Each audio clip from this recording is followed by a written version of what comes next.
Jadi ada sebuah miskonsepsi ya mengenai air yang merupakan kelemahan pemilik kekuatan buah iblis. Yaitu dengan kalimat-kalimat seperti ini, oh berarti pemilik kekuatan buah iblis nggak bisa minum air dan mandi dong. Hal ini biasanya dikeluarkan beberapa orang itu ketika mereka mengetahui fakta bahwa bukan hanya air laut ya, yang merupakan kelemahan pemilik kekuatan buah iblis apabila mereka tenggelam, melainkan keseluruhan jenis air genangan. Jadi mau air sungai, air kolam, air di dalam bak mandi, selama itu air genangan dan pemilik kekuatan buah iblis tenggelam dari ujung kaki sampai ujung kepala, itu mereka akan melemah. Ya, jadi mungkin ada beberapa orang yang awalnya tuh hanya menganggap bahwa air laut sajalah kelemahan pemilik kekuatan buah iblis, tapi bukan air biasa.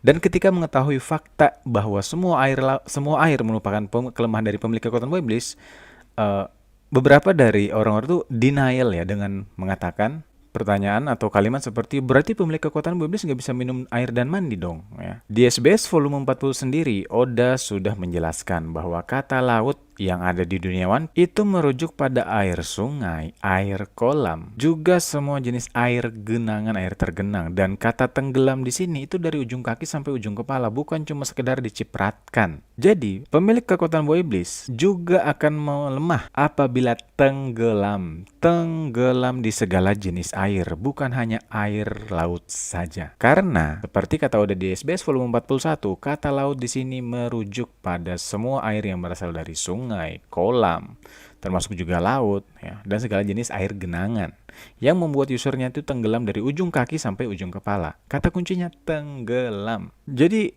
ketika mengetahui informasi ini ya, cukup banyak yang denial. Terus nggak bisa mandi dong, ya kan? Atau nggak bisa keringatan dong, nggak bisa nangis dong ya, nggak bisa minum dong. Nanti kalau keringatan juga akan melemah. Nanti kalau minum juga akan melemah. Nanti kalau mandi juga akan melemah. Kan kelemahannya semua jenis air. Yaitu adalah kata kalimat-kalimat denial biasanya. Sebenarnya gampang. Kata kuncinya adalah tenggelam. Kata kuncinya tenggelam. Kalau minum tenggelam nggak? Kalau mandi misalnya ya, cuma dianuin begini kan, dipakai lah. Tenggelam nggak? Kalau keringetan, tenggelam nggak?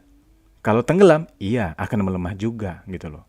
Di SBS volume 41 ya, secara terang itu menjelaskan kalau tenggelam, mereka akan kesulitan untuk bergerak kalau tenggelam. Bukan pemilik kekuatan buah iblis itu akan lumpuh jika minum air.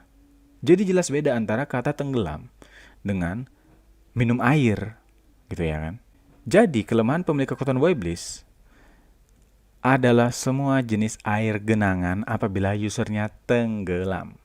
Tidak perlu air laut, contoh aja Ace yang tenggelam di sungai di salah satu cover story.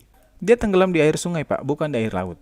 Dan kemudian di SBS volume 41 ini juga, Oda sudah menyebutkan bahwa pemilik kekuatan buah iblis tetap bisa selama mereka tidak tenggelam. Tenggelam dari ujung kaki sampai ujung kepala. Dan mereka memang melemah kalau ketinggian air itu bisa mencapai pinggang lah ya, pinggang atau lutut atau semakin tinggi gitu ya kan. Tapi mereka tetap masih bisa bergerak meskipun lemas. Tapi ketika tenggelam total itu mereka jadi lumpuh seperti palu yang dilemparkan ke dalam air. Itu sebabnya kenapa Aokiji bisa membekukan lautan padahal dia memasukkan tangannya ke sana karena dia nggak tenggelam. Untuk penjelasan lebih jelasnya bisa langsung buka SBS volume 41 koleksi komik kalian.